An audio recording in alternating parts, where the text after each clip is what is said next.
क्या आपने कभी कोई ऐसा स्वप्न देखा है जिसमें आपने कुछ ऐसा देखा हो जो आपने रियल लाइफ में कभी ना देखा हो? कुछ ऐसा सुना हो जो आपने रियल लाइफ में कभी ना सुना हो? या आपने कुछ ऐसा महसूस किया हो जो आपने रियल लाइफ में कभी महसूस ना किया हो? क्या आपने कोई ऐसा सपना देखा है जिसमें आपका होशो हवास सातवें आसमान पर हो, आपका बुद्धि विवेक एकदम सही जगह पर हो?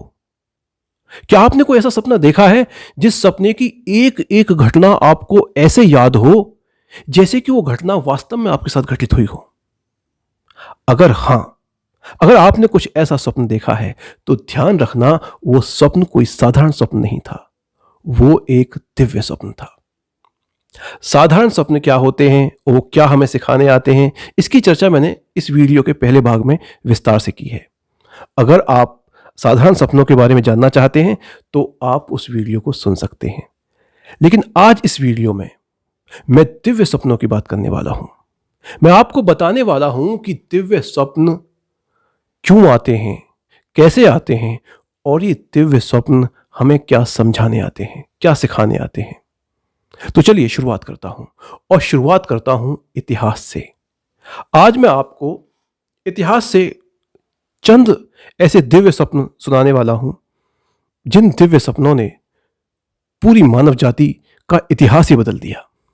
जी हां, तो चलिए पहले हम इतिहास से कुछ ऐसे दिव्य स्वप्न जानते हैं और उसके बाद में फिर हम ये जानेंगे कि ये दिव्य स्वप्न क्यों आते हैं।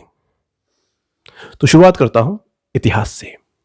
तो पहला दिव्य स्वप्न जो मैं आपको सुनाने वाला हूं, वो दिव्य स्वप्न है सिलाई मशीन के आविष्कारक का।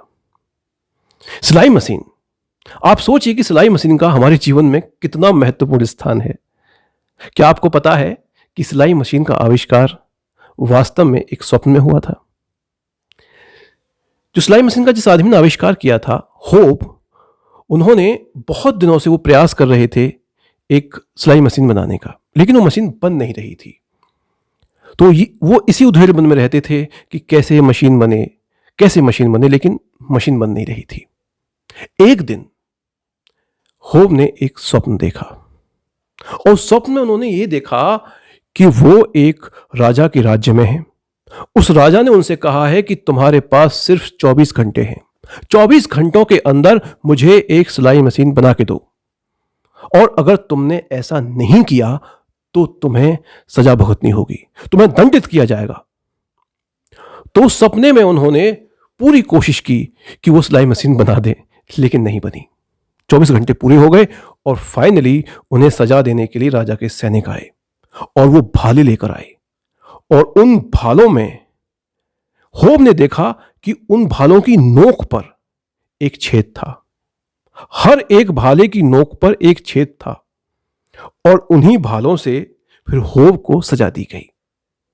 और जैसे ही वो सपना टूटा, तुरंत होब के दिमाग में एक बात आई कि इस चीज को मैं कितनी सालों से ढूंढ रहा था।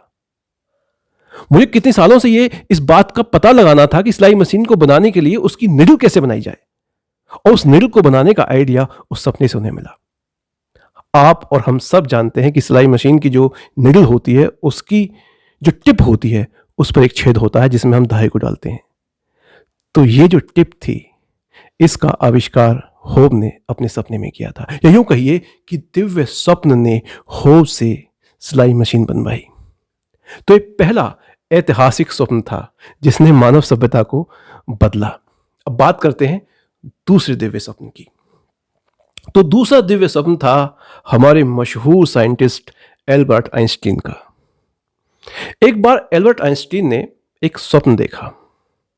उस स्वप्न में उन्होंने देखा कि एक खेत है जिसके चारों ओर किसान ने एक इलेक्ट्रिक फेंसिंग लगाई हुई है, और उसके पास एक गायों का झुंड आता है, और जैसे ही वो गायों का झुंड उस फेंसिंग के पास आता है तो उन्हें करंट लगता है। वो एक साथ झटके के साथ दूर जाकर गिरती हैं। सारी गाय एक साथ दूर झटके के साथ गिर जाती हैं।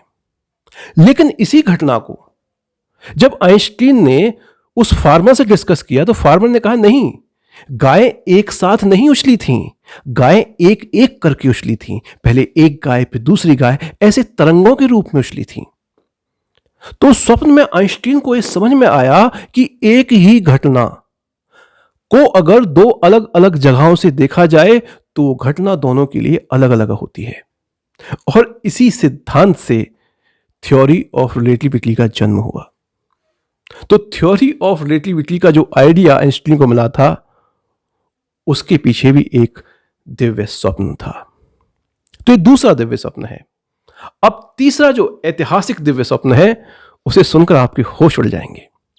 यह ऐतिहासिक दिव्य स्वप्न है केमिस्ट्री की जो ऑर्गेनिक ब्रांच है। अगर आपने केमिस्ट्री पढ़ी होगी तो आप अच्छी तरह से जानते होंगे पूरी ऑर्गेनिक केमिस्ट्री जिस स्ट्रक्चर पर खड़ी हुई है, बेंजीन स्ट्रक्चर, उस बेंजीन स्ट्रक्चर का जो आविष्कार किया था वो केकुले नामक एक वैज्ञानिक ने किया था। और उस केकुले ने साफ साफ बताया था कि यह जो आविष्कार है, यह आविष्कार मुझे एक दिव्य स्वप्न में प्राप्त हुआ। केकुले बहुत टाइम से सोच रहे थे कि बेंजीन का स्ट्रक्चर कैसा होना चाहिए, लेकिन कोई भी बेंजीन का स्ट्रक्चर उनकी समझ में आ नहीं रहा था। वो इसी उधेड़-बुन में थे। एक दिन केकुले ने एक दिव्य स्वप्न देखा। उस दिव्य स्वप्न में केकुले ने देखा कि कार्बन का एक सांप है और वो हेक्सागोनल वे में घूमता है और अपनी ही पूंछ को निगल जाता है। तो जब यह स्वप्न केकुले ने देखा तो केकुले को एक आइडिया मिला और उन्होंने बेंजीन का स्ट्रक्चर दिया। तो बेंजीन का जो पूरा स्ट्रक्चर है वो केकुले के ड्रीम से निकल के आया है, दिव्य स्वप्न से। तो ये तीसरा ऐतिहासिक दिव्य स्वप्न था। अब बात करते हैं चौथे दिव्य स्वप्न की। तो चौथा दिव्य स्वप्न भी केमिस्ट्री से ही है। केमिस्ट्री में आपने पीरियोडिक टेबल तो अवश्य पढ़ी होगी। क्या आप जानते हैं कि मेंडलीव की पीरियोडिक टेबल भी एक स्वप्न से निकल के आई है? जी हां, मेंडलीव ने एक दिव्य स्वप्न देखा जिसमें उसने देखा कि जितने सारे एटम थे वो एक एक करके एक टेबल की फॉर्म में अरेंज हो रहे थे। और उस अरेंजमेंट को मेंडलीव ने उस स्वप्न में याद किया और जैसे ही वो स्वप्न टूटा, वो पूरी की पूरी याददाश्त मेंडलीव के साथ थी और उस याददाश्त से मेंडलीव ने वही टेबल बनाई जो उन्होंने स्वप्न में देखी थी और हमें मेंडलीव की पीरियोडिक टेबल मिली। तो देखिए, ये है दिव्य स्वप्न का जादू। चलिए अब बात करता हूं पांचवें दिव्य स्वप्न की। तो पांचवें दिव्य स्वप्न, या यूं कहूं कि बहुत सारे दिव्य स्वप्न जिन्होंने गणित की दिशा बदल दी, जिन्होंने वैज्ञानिकों को ये सोचने पर मजबूर कर दिया कि किसी आदमी के दिमाग में ये थ्योरम आ कैसे सकती हैं। जी हां, मैं बात कर रहा हूं श्रीनिवासम रामानुजम की, उस महान गणितज्ञ की जिसके बारे में कहा जाता है कि मैन हु नोज इन्फिनिटी, एक आदमी जो वो जानता है जो कोई नहीं जान सकता। जी हां, उनकी थ्योरम थी ही ऐसी। जब वो थ्योरम देते थे तो वैज्ञानिक उनसे पूछते थे कि आखिर आपके दिमाग में थ्योरम आती कहां से हैं? तो रामानुजम बड़ी ईमानदारी के साथ बताते थे कि देखो, ये थ्योरम आती हैं मुझे दिव्य सपनों से। मैं दिव्य स्वप्न देखता हूं जिसमें मेरी देवी ये थ्योरम मुझे दिखाती है। मैं उन्हें याद कर लेता हूं और जब स्वप्न टूटता है तो कागज पर उतार देता हूं। तो ये थे 5 दिव्य स्वप्न। ऐसे बहुत सारे दिव्य स्वप्न हैं विज्ञान के क्षेत्र में, गणित के क्षेत्र में, जिन्हें मैं आपको बता सकता हूं। और ऐसा नहीं है कि केवल विज्ञान के क्षेत्र में और गणित के क्षेत्र में है, अपितु कला के क्षेत्र में, संगीत के क्षेत्र में, साहित्य के क्षेत्र में ऐसे दिव्य सपनों की एक लंबी कतार है। न जाने कितनी कविताएं, न जाने कितने संगीत, न जाने कितने नोवेल, न जाने कितनी फिल्में हमें दिव्य सपनों से प्राप्त हुई हैं। इनकी एक लंबी लिस्ट है। तो प्रश्न ये उठता है कि आखिरकार ऐसे दिव्य स्वप्न आते कहां से हैं और कैसे आते हैं? तो इसका उत्तर बहुत सीधा साधा है, एकाग्रता। ये सारे दिव्य स्वप्न एकाग्रता से आते हैं। देखिए, जैसा कि मैंने पहली वीडियो में बताया था कि जैसा दिमाग होता है, जैसा माइंड होता है, जैसा मन होता है, हमारे सपने भी वैसे ही होते हैं। अगर हमारा माइंड कॉन्सेंट्रेटेड है, एकाग्र है, तो फिर उसके जो सपने होंगे वो अर्थपूर्ण होंगे, वो दिव्य स्वप्न होंगे। लेकिन अगर हमारा माइंड बिखरा हुआ है तो उसके सपने भी बेतुके होंगे, तर्कहीन होंगे, नॉनसेंस होंगे। तो ये जितने भी दिव्य स्वप्न जिन जिन व्यक्तियों को हुए हैं, वो व्यक्ति थे जो अपनी खोज में डूबे हुए थे, और इस कदर डूबे हुए थे कि उन्हें उनकी खोज के अतिरिक्त कुछ याद ही नहीं था। उनका पूरा ध्यान खोज पर था, वो दिन रात अपनी खोज में डूबे हुए थे। अब चूंकि वो एक जगह एकाग्र थे, इसीलिए उनके उस एकाग्र मन ने, उस कॉन्सेंट्रेटेड माइंड ने उनके लिए दिव्य स्वप्न रचे। देखिए, जैसे प्रकाश होता है ना, प्रकाश अगर बिखरा हुआ है तो बस प्रकाश है, वो किसी चीज को काट नहीं सकता, किसी चीज को नष्ट नहीं कर सकता। लेकिन अगर उसी प्रकाश को हम एकाग्र कर दें,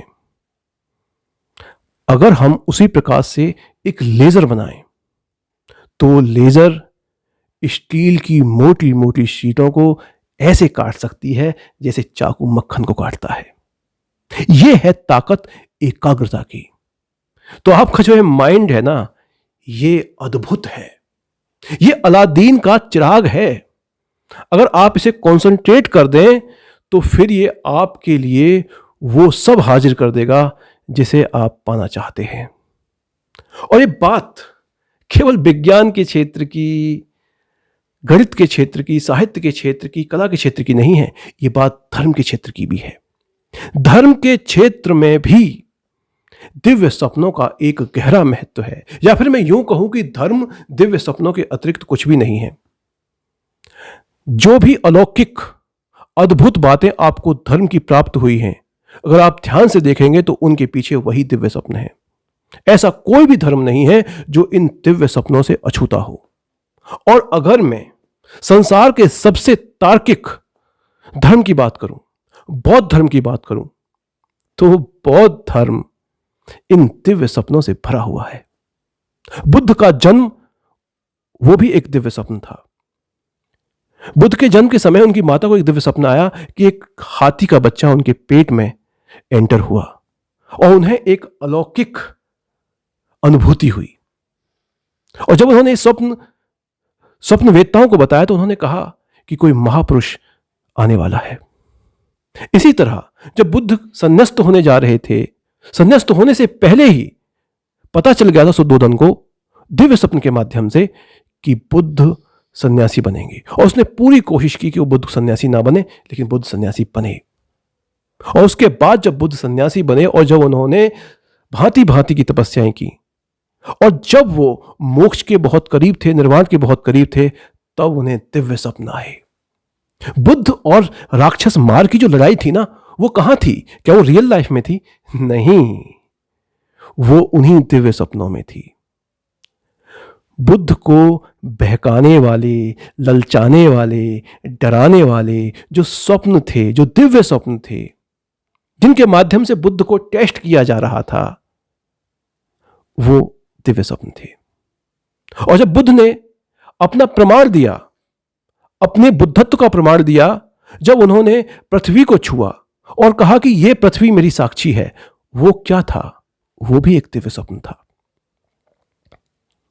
बुद्ध को जो 5 दिव्य स्वप्न आए थे, जिसमें बुद्ध को यह ज्ञान दिया गया था, ये भविष्य बताया गया था कि उनका धर्म कहां कहां फैलने वाला है और उनका धर्म किस प्रकार का होगा, क्या होगा, वो 5 भी दिव्य स्वप्न ही थे। उन दिव्य स्वप्नों के माध्यम से बुद्ध का मार्गदर्शन किया था।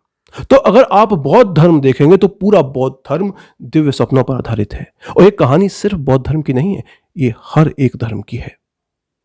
मैं तो यहां तक कहता हूं कि अगर किसी व्यक्ति को कोई दिव्य स्वप्न नहीं आया तो मुझे बिल्कुल नहीं लगता कि वो आदमी आध्यात्मिक है, क्योंकि ऐसा हो ही नहीं सकता कि अगर कोई आदमी सही तरह से कंसंट्रेशन का अभ्यास करे, वो एकाग्रचित हो और उसे दिव्य स्वप्न आए।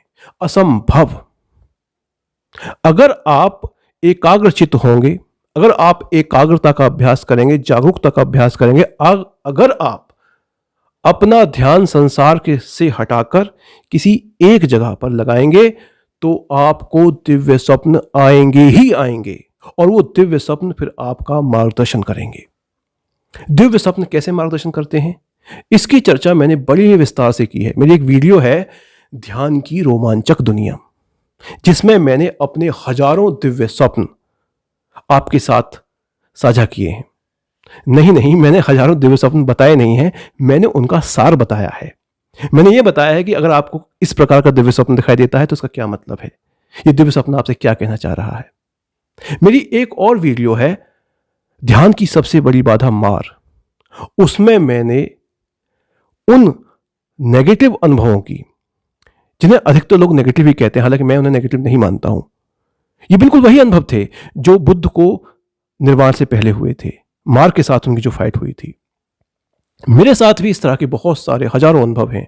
उन अनुभवों का निचोड़ मैंने उस पूरी सीरीज में बताया है। ध्यान की सबसे बड़ी बाधा मार करके एक सीरीज है, उसमें मैंने पूरी अच्छी तरह से डिस्कस किया है और बताया है कि मैं किस तरह से परिवर्तित हुआ, किस तरह से मेरा मार्गदर्शन दिव्य स्वप्नों ने किया।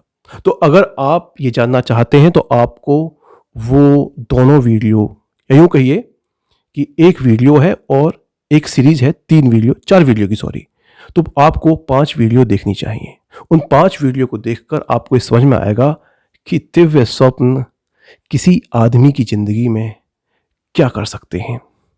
दिव्य स्वप्नों से बड़ा कोई गुरु है ही नहीं। अगर आप ये जानते हैं कि दिव्य स्वप्न आपको क्या बताने आए हैं, तो फिर आपको किसी और मार्गदर्शक की कोई आवश्यकता नहीं है। तो इस वीडियो का जो मकसद था वो यही था कि अगर आप बस इतना सा देख रहे हैं, इतना सा सोच रहे हैं, तो वो जो इतना सा सोचने वाली बात है, वो कहते ना कि जब मैं अंडे में थी तो मुझे लगता था कि इतना सा ही संसार। हम क्या सोचते हैं, जो हम देखते हैं, जो हम सुनते हैं, हमें लगता है कि बस संसार इतना ही है, समझ इतनी ही है। जी नहीं, समझ इससे बहुत ज्यादा आगे है। तो अगर आप कुछ think out of box type चीजें करना चाहते हैं, अगर आप अपने अंडे से बाहर, अपने घोंसले से बाहर कुछ और देखना चाहते हैं, कुछ ऐसी अलौकिक शिक्षाओं को ग्रहण करना चाहते हैं, तो फिर आपको आवश्यकता है दिव्य सपनों के संदेशों को अच्छी तरह से समझने की। आपको आवश्यकता है एकाग्रता की, जागरूकता की। अगर आप इस चैनल से बने रहते हैं तो मेरा दावा है कि आपको दिव्य स्वप्न अवश्य आएंगे, और वो दिव्य स्वप्न आपके जीवन में क्रांतिकारी परिवर्तन करके जाएंगे। तो चलिए, आशा करता हूं कि इस वीडियो से आपको बहुत कुछ समझ में आया होगा, और इस वीडियो के बाद आपको किसी और गुरु घंटाल की आवश्यकता नहीं होगी। आप अपने पैरों पर खड़े हो पाएंगे, आप एकाग्रता का अभ्यास करेंगे, और फिर आपको जो दिव्य सपने आएंगे वो आपका मार्गदर्शन करेंगे, और उनके मार्गदर्शन में आप अपनी आध्यात्मिक तरक्की करेंगे। तो चलिए, इसी शुभकामना के साथ मैं अब यहीं विराम देता हूं।